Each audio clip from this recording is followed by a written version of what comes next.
bad things are in the country. I read this yesterday and it freaked me out. So when I was a kid, not a kid, like high school age, my parents moved to Rockville Center. They moved me out of a black community to a white community, begrudgingly. Because of you, we gotta leave. I'm like, dude, I'm the only white kid in the school. Can you fucking lighten up? I bought this house for $14,000. That's right, we bought this. People thought we were rich. That's right.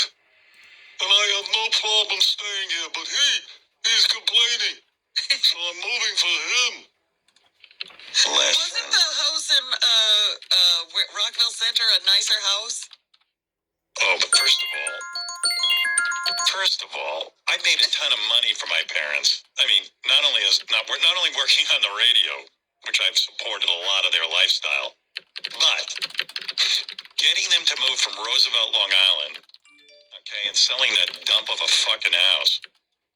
They bought a house in Rockville Center for like $50,000. And my father was complaining, $50,000 to move.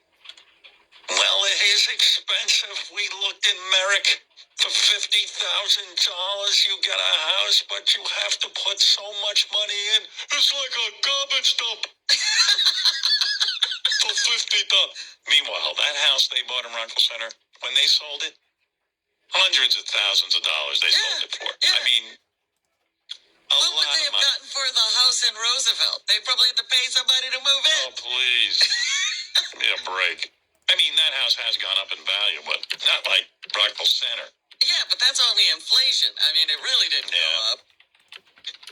But anyway, so my parents moved to this white community, and I was thrilled. Little did I know what was in store for me there. The rude awakening. The house of horrors, too. Well, the rude awakening was, it wasn't that black people hated me for my white skin. White people hated me. So it dawned on me that I was just not a likable guy. Or someone who commanded people's respect. I thought it was because I was white I wasn't popular. Turned out it had nothing to do with the color of my skin. I was just a douche. A nobody. Nobody wanted. Well, these white kids were ignoring me. I'm like, are you fucking kidding me?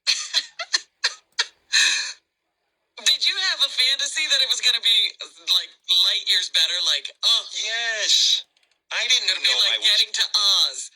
I didn't know I was universally hated.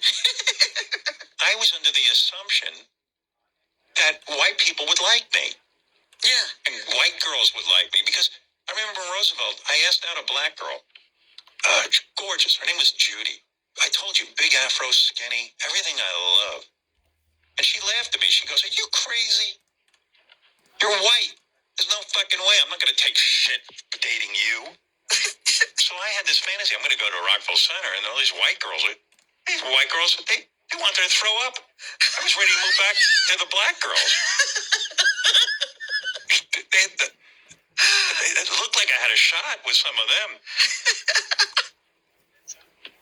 It was a disaster. Oh, my God. Oh, God. How long before you realized I hated the white was kids. going to get better? Like, I never hated the black kids, and I'll tell you what. I just assumed I was white, I was different. It wasn't popular to like white people. I got that. So why would I hate someone for that? When I got to the white community, I realized I hate white people. These are supposed to be my people. I told you that my people thing is a myth. It's bullshit. There are no people. There was a point when I was living in the white community, I begged my parents to move to an Asian community. I was sure that they would accept me. Because they've been ostracized as well. But who knows how that would have worked out. But how long before you realized, like you get there, this is going to be great. I'm going to go to school. I'm going to be popular. I realized really quickly that things were going to go really poorly. My mom brought me to the school, and the guidance counselor told me immediately. She said, where are you matriculating from? I go, what do that mean? And she goes, what school did you go to? I go, I went to Roosevelt. Oh, she goes, you'll have a D average here. What was your grades in Roosevelt? And she looks at me, she goes, you were an A student. You'll be a D student here because you don't know anything. Well, she was right. I was a D student. She wasn't wrong, but it was just kind of defeating to hear that from the guidance counselor. Right, yeah, that's not Yeah. great guidance. And my mother was like, how dare she say my son's gonna be a D student? I go, Mom, she turned out to be right. She saw me and she saw losers stamped on my head. She got it right off the bat. She looked me over. She saw this bent over sloth who came from Roosevelt, and she took a look at you and she said, look, you're a D student.